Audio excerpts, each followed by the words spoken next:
Okay, good afternoon and welcome to this afternoon's sessions where we're going to be talking about humanities at Strode College. And I'd like to introduce you to David Brown, who's going to lead us through the presentation and then take questions at the end. Over to you, David. Okay, thank you, Fiona. All right, I'm Dave, as you've heard, and I'm head of Department of Humanities at Strode. So I'm just going to take you through what humanities are about and then some sort of specific points on each of the subjects within our department that you could apply for, and just some general points about college life, and then open it up for questions, really, which I think is probably the key thing. So just to start, obviously humanities covers quite a broad spectrum. We've got about eight or nine subjects in the department. When it says they're dynamic courses, it's because they really allows you to kind of understand the world around us from various different perspectives, as you'll see from the different subjects we cover. And dynamic, of course, because there's an awful lot of discussion that goes on in these subjects, as you can imagine, because they're about society or about the human mind or about the environment. There's an awful lot of debates and an awful lot of interesting questions that we pose, answer, and research. So as I said, it's about really looking at not just UK society, but obviously with history, with geography, and with some of the other subjects as well. You are looking at different cultures, languages, not so much, I suppose, but certainly the histories and cultures and societies of many different regions, really, of Europe, of the world, and even of the UK. It is about, a lot of the questions are about society, a lot of the questions that we look at about social justice, about equality, both historically, but also socially, all right, at the moment, especially in subjects like sociology. But you also talk about development and lesser developed countries in geography. So there's a lot about society, but it's also in some subjects like psychology, it's a lot about what makes people behave in the way that they do, and whether that's influenced by social factors or whether that's influenced by biological factors, or whether it's influenced by, with geography, environmental factors. And of course, we've got the new culture, climate conference happening soon. So the impact that we're having on the environment, as well as the impact that the environment has on us. Now, empathy is a big subject, really, or a big concept. And what it is, these humanities subjects, if you imagine humanities, they're meant to foster a kind of attitude in you, looking at things, not just from your perspective, but looking at issues, concepts from the perspective of others. All right, so empathy is a very big kind of part of what you learn, I suppose, as you're doing the subjects, so we don't teach empathy, but actually empathy is what you're doing and what you're using in humanities subjects when you're looking at the different cultures, different histories, different societies.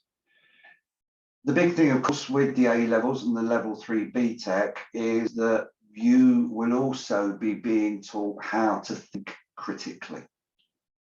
All right, so thinking critically, arguing and putting points of view across logically, supporting what you say with the evidence that you learn from the content of the courses, understanding that there may not be a right or wrong answer, that there may not be an absolute solution to anything.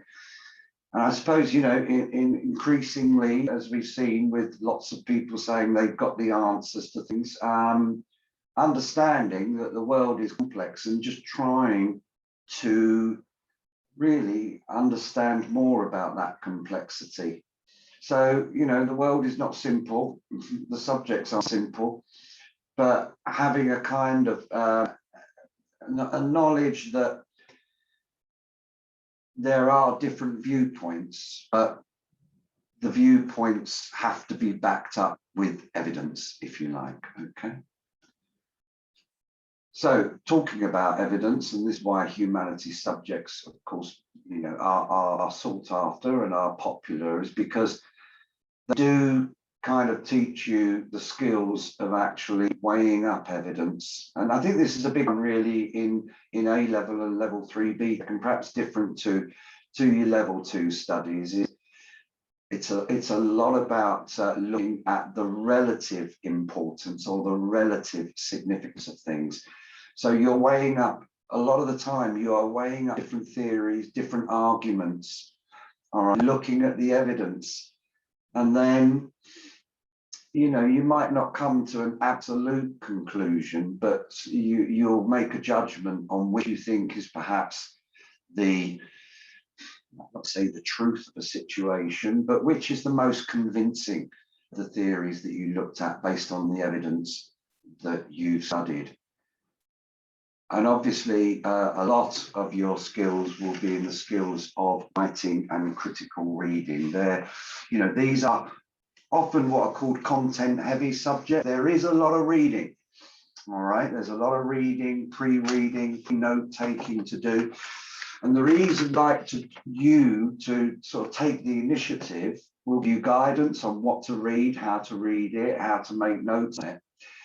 And we give you the guidance so you're reading critically, that you're not just writing and reading everything generally, but you're actually reading to a purpose, and that is to really address the significant questions that might arise from your reading. And as you'll see, a lot of the subjects in humanities don't have coursework, all right? A lot of the A levels don't have coursework, all right? Some of them do. And of course, the BTECs, the applied subject, do have a lot of coursework. But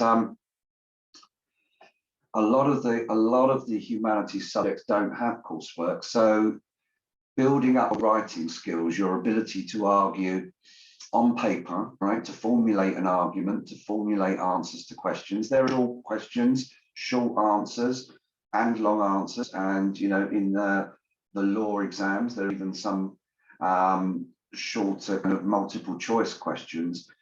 But really the big thing about the A level and the internal assessments you'll build up with your briefs and your projects in BTech is that ability to formulate and write a kind of logical, clear argument.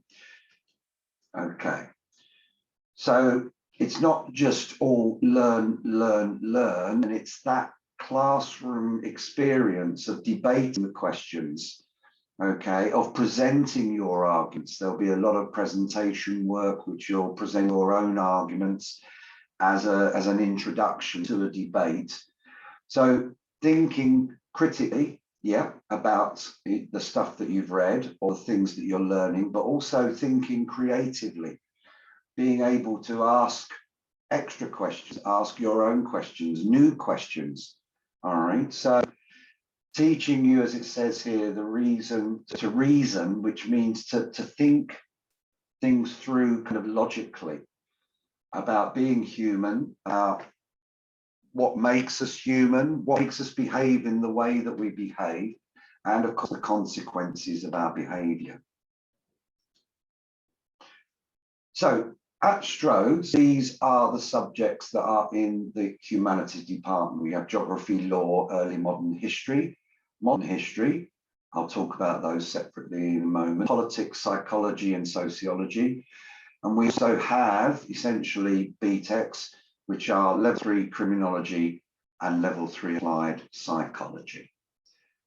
So in geography, obviously, it's about the world, but it's about human and physical geography.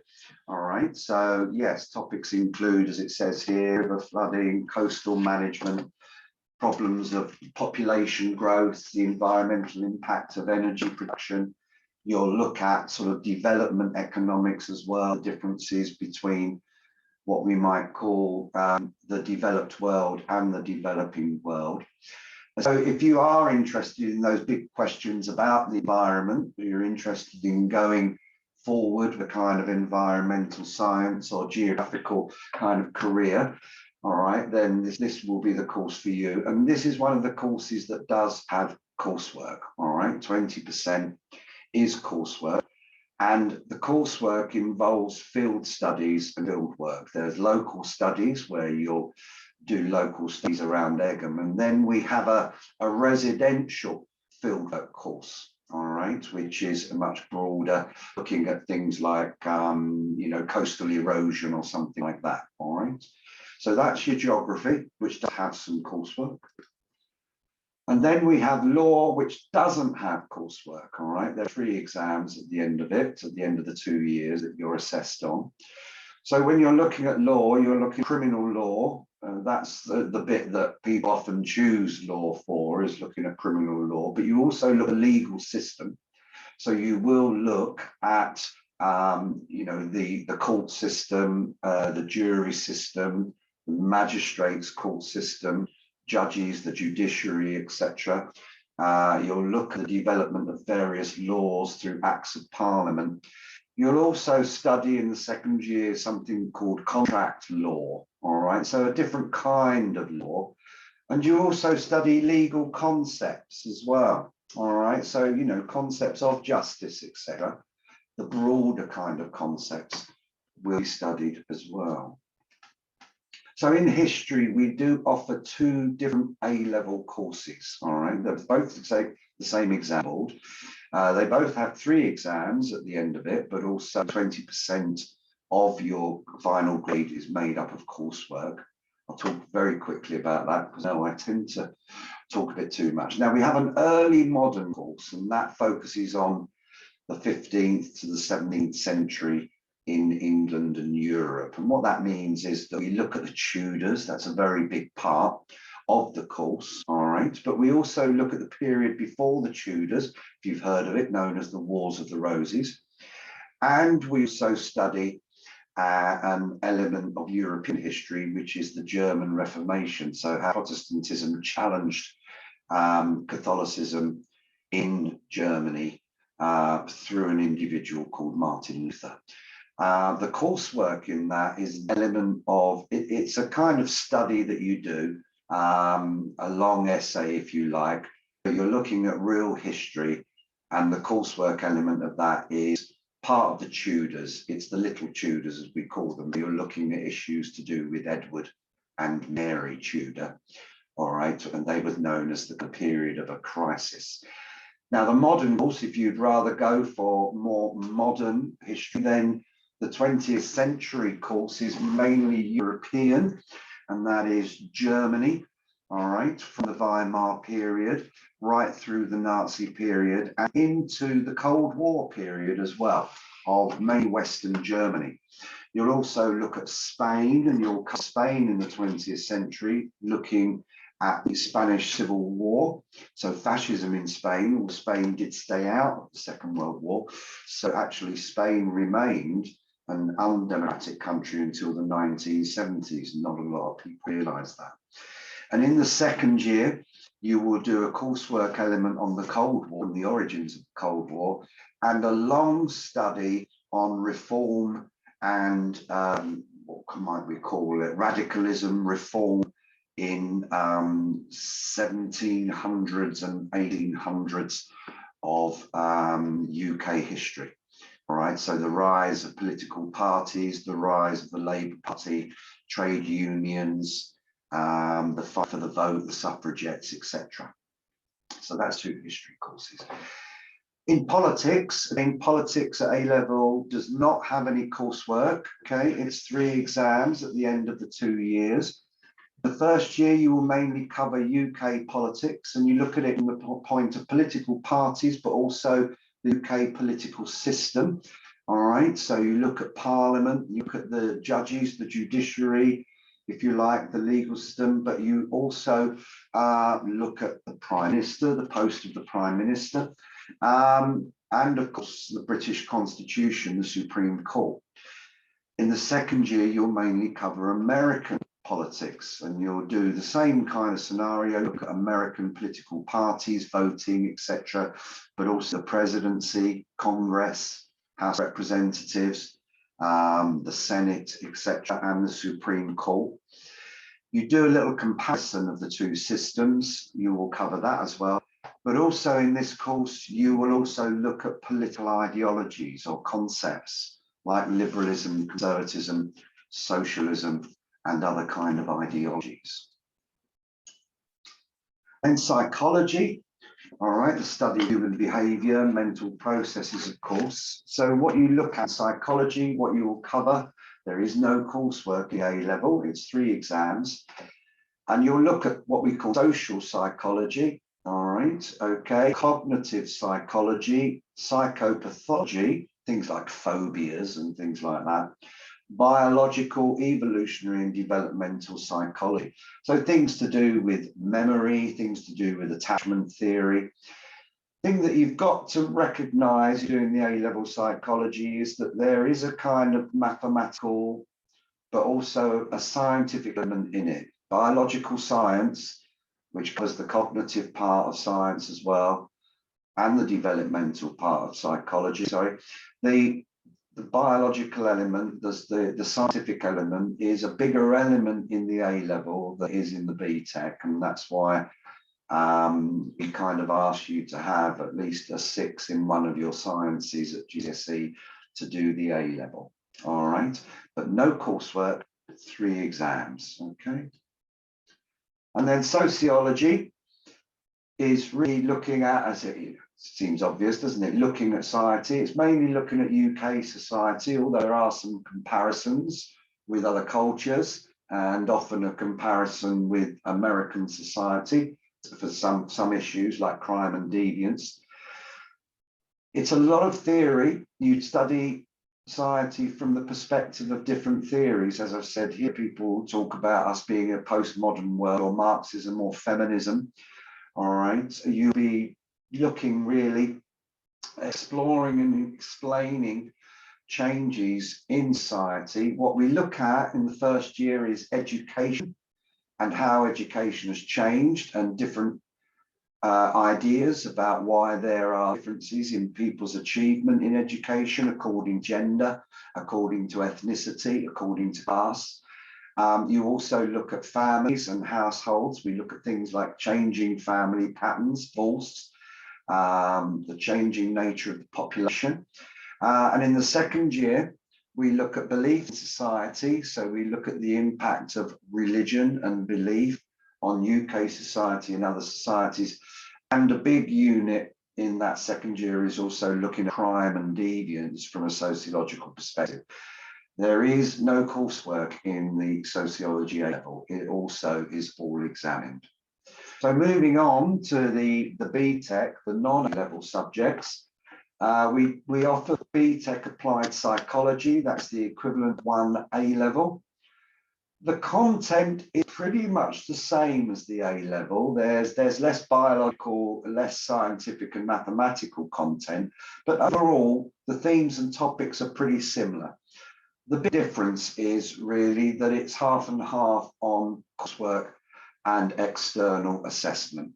So you do one internal assessment, you do one, internal kind of internally assessed coursework project in the first year and one externally assessed exam, and then you do the same in the second year. All right, you have one big long coursework unit and you also have one externally assessed exam in the second year, but the content is pretty similar to the A level. And then we have BTech criminology, which is it's a similar pattern of coursework and exams to the BTech. It's actually run by the Welsh board, so it's graded rather than so it's A to E rather than the distinctions to passes of the BTech psychology. But it's pretty similar in the way it's one internal and one external assessment each year. It's the equivalent of 1 A level. And it really does cover all aspects of what we might call crime and deviance. So it's kind of like the crime and deviance unit in A-level sociology, but plus. Right, so it really does look at crime from the perspective of punishments, from the perspective of people's perception of crime, media representation of crime. In the first year, you'll do your project is kind of campaign on one aspect of crime or awareness of criminality. And it's not much more to say really. It's just all aspects of crime, theories of crime, criminological theories of crime. And later on, you look at in the second year sort of crime detection. So you look at that kind of forensic and statistical attitudes towards crime. So that's the subjects really, and that's the department overall. We have a high level of students going on to universities, and many of them going on to Russell Group universities as well. And our personal tutor team, as well as your subject teachers, will help you through the application process and through the UCAS system. So in terms of the whole college expectations, obviously we expect 100% attendance and punctuality. We have a kind of knock and wait policy that, you know, you must be on time to lessons, and if you aren't, then just knock and you'll be allowed to enter, etc. So that's fine there. Dress code is, well, mainly the classroom. Any kind of hats or hoods or coats must be taken off. People must look ready to learn. All right, we've got a very big kind of project that's ongoing about everybody respecting each other.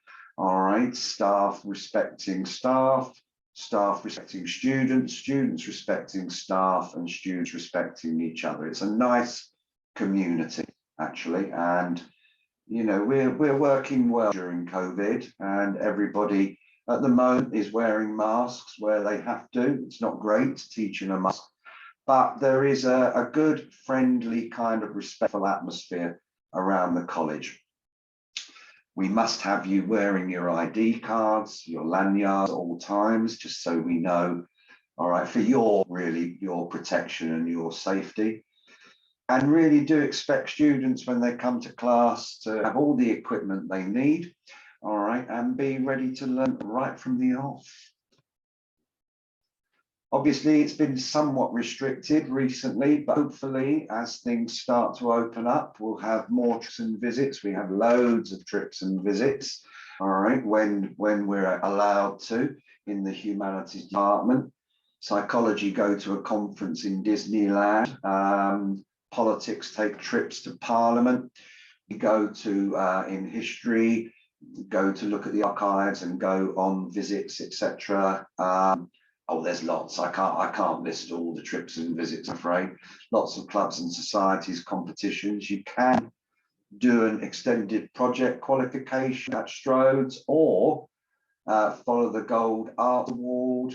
We have an Aspire program, which is students who really want to aim for those high universities that you get really, really close support for, and also lots of outside visiting speakers come in. There's a student parliament, there's a student council, that's the student union executive or SU, and learner voice is big. There are lots of opportunities for you to actually have an input into the way you're taught, what you're taught, and also what's going on around the college. So I think that's, hopefully I haven't gone on too long, but I think that's the sort of best overview I can give the Humanities department. So I'll open it out now for any questions, folks, and hand back to Fiona, I think. Hi, Dave. Thank you. No, it was really interesting, actually. I thought it really nice level of detail there. So okay. I learned a bit more than I did before, so that was great. Got a couple of questions for you. Firstly, the first question that came in, so a really good question, was, as humanities are mainly essay-based, yes, would it be too much to do 3 essay-based subjects?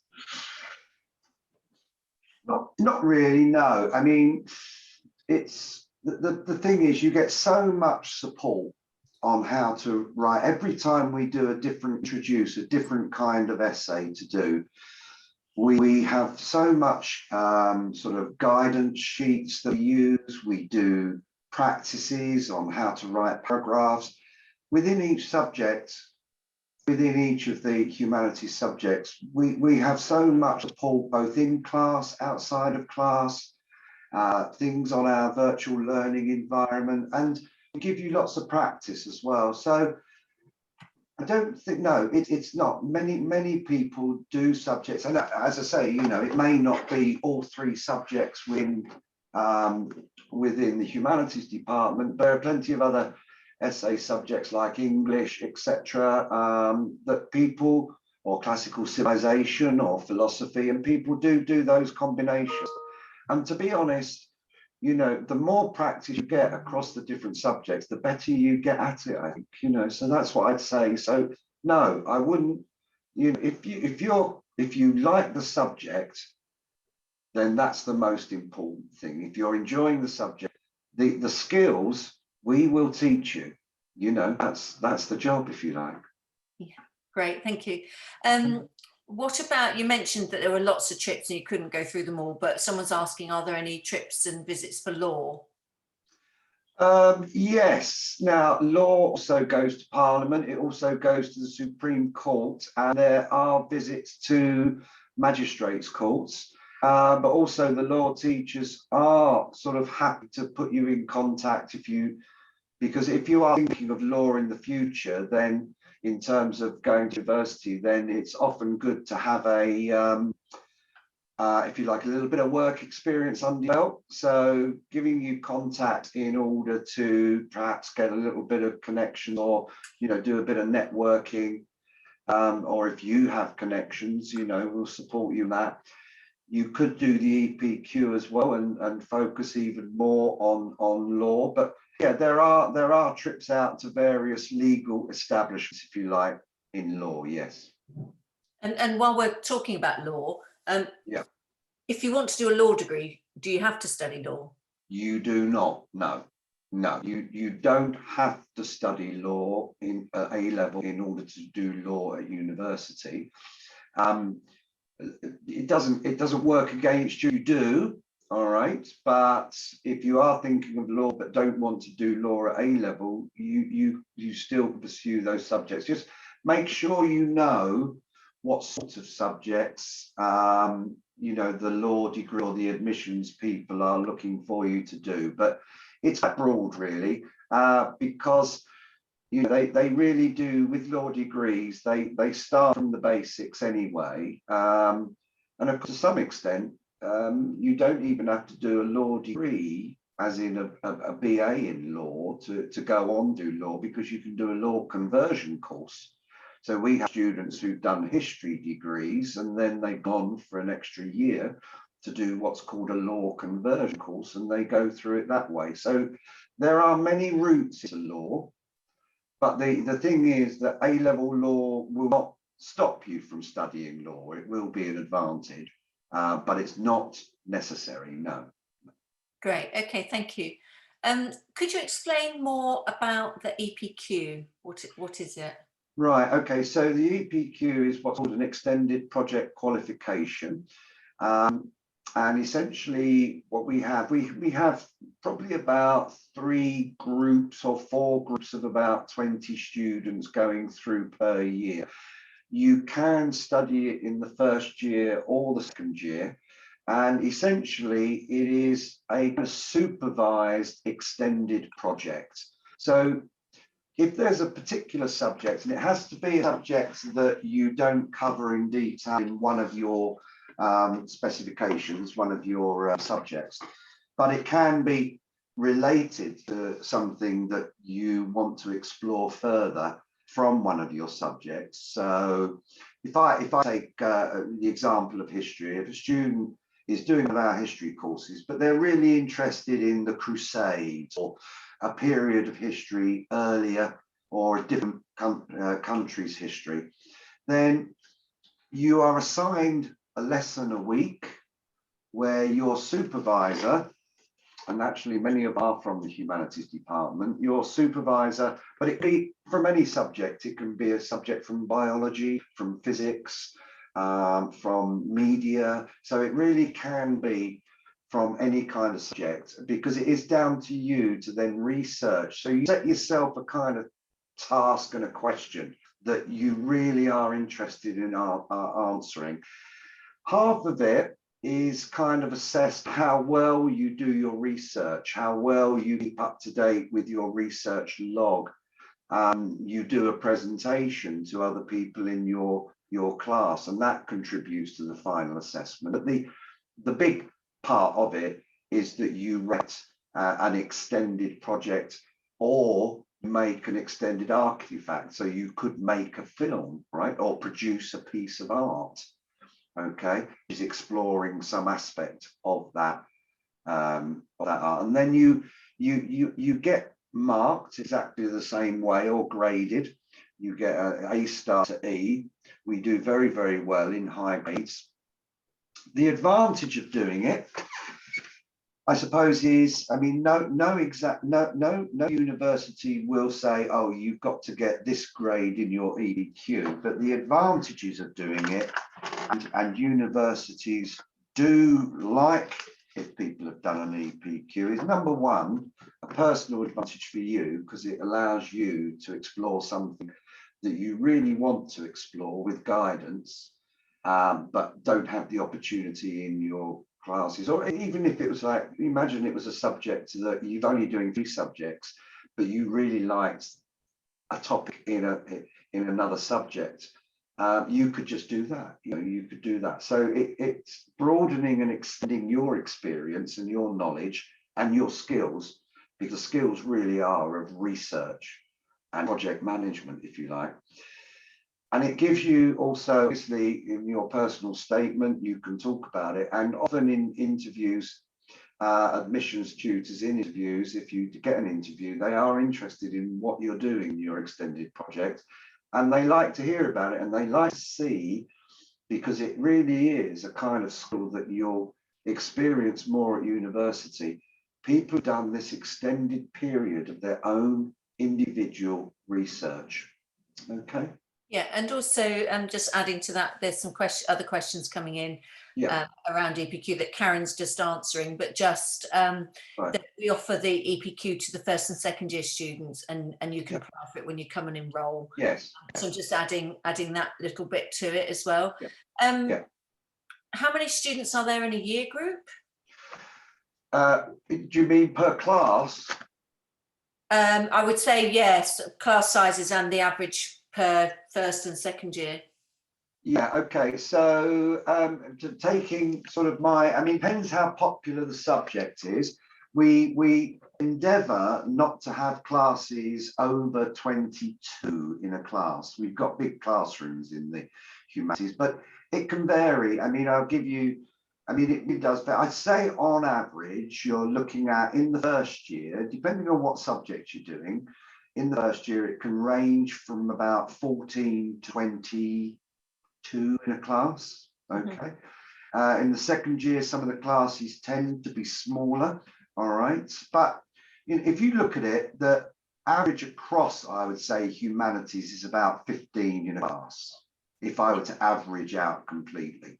All right. Yeah, great. Thank you. And I think then Karen's just added that there's each year group's about 500 each. Yeah. So so it's about 1,000 students. But I think the beauty of Strode's is that it's it's big enough to provide all the choice, but small enough so that everybody still knows your name. And that's right. That's right. It is that environment that people find, especially when the sun's shining like today. Very nice. And have you got any examples of students that where they've gone on to and what they've from the humanities side?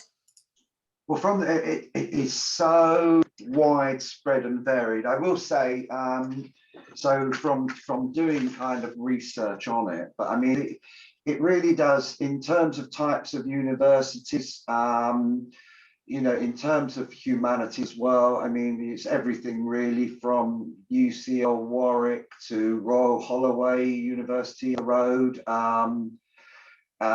Brighton, Sussex, when do we send a lot? Reading, Southampton, I mean, you know, all across the spectrum really, or people going up to Manchester. It's just like the department itself is so varied and broad, so are the places and the subjects that students do choose to do at degree level. You know, so I mean, criminology has been very popular recently, students going into criminology degrees, but you know, we send a fair proportion of students doing the subjects, you know, that geography, lots of history students, politics, lots of law students, sociology is very popular, and students go on to, when people are doing psychology, of course, when people are doing sociology and psychology, that's, I think, because that's our department, and now criminology, that's why I think that we do have a lot of students that then go into criminology degrees as well. You know, so social psychology, and you know, sociology and criminology. And there is, if you are doing a selection of humanities subjects, you know, there are students that do combinations of subjects. So they do, you know, they do mixed kind of history and politics, or sociology with psychology, or social psychology, or law and politics, you know. So it's just, it is very, very varied what students go on to, but a high proportion of humanities students do go on to degrees, and do go on to degrees which are related to the subjects in the department. Yeah, great, thank you. Just another question around psychology. What's the difference between BTech and A-level psychology? Well, as I mentioned in the slides, the big difference is just the number one is the bias towards more kind of scientific biological content in the A-level, more than in the BTech. Which is why we don't ask for the higher grade in science for the BTech. We don't ask for 6, but we do in the A-level. And of course, the other big difference is the coursework element, you know, the half and half on coursework and exams. So the content, there is pretty similar content. It's just the bias towards the more scientific, biological, as well as there's lots of social psychology as well in A-level. That's the two main differences, really. Okay, thank you. Somebody's saying they want to study A-level psychology, but it's only predicted a 5 in science. Can they still do it? I'm afraid not. No, you have to get 6. So if you're doing a combined science, you'll get the 2 grades, then you've got to get a 6 in one of those, I'm afraid. Or if you're doing the triple separate sciences, it doesn't matter which science, it doesn't have to be getting a 6 in the biology, but it has to be a 6 in one of the sciences. And the reason we ask for that is just purely through experience of people who don't have that grounding in the science and haven't passed the maths, if you like, who just really, really struggle. And often, you know, it would have been best if they'd have chosen the BTech psychology. Yeah, great. Okay, well, I'm just going to put one last shout out for any more questions. Okay. And also just to point you all to the how to apply slide that's on the screen. You know, feel free to take a snap of it if you want to just record the numbers and who you need to contact if you've got any questions. But our admissions team are actually online every day on the website, on the live chat. So if you actually want to interact directly with somebody and haven't got time to quickly pick up the phone, you can jump onto the live chat and ask them a question. So just a final shout out for any last questions for Dave before we wrap this up. Great. So if you haven't applied already, please feel free to do so. We're still interviewing. Most of our interviews are remote, aren't they, Dave? We're doing them by phone. Oh yeah, pretty much all of them at the moment. Yeah. You might even come to me on the phone. So there you go. There's a Yeah, so pretty easy. You just complete the form online, then we'll come back to you and set up an interview probably within 2 to 3 weeks of receiving that application, or sooner if we can do that. And then we can secure your place for September. The other thing just to say is that, you know, just applying doesn't mean you have to come. You've still got the choice open till you get your results. But it's always good to sort of keep your options open. And if you are interested in any of these humanities subjects, which David said is very popular, I would say that please get your application in now. Anything else you want to add to wrap up, Dave? Just to say thank you for joining. This is my first webinar, so thank you very much for making my debut a success. Thank you. And this webinar has been recorded, so we'll also send this out to you, follow up by email. If there's anything on there you want to go back through, share with your parents, you know, then you can do that in your own time. Great. Okay. Well, thanks very much, Dave. That was a really good session. Thanks everybody for joining us this afternoon. Hop onto the website if you want to take a look at any of these courses in more detail, or have a look at the course guide. Lovely. Thanks very much, everybody.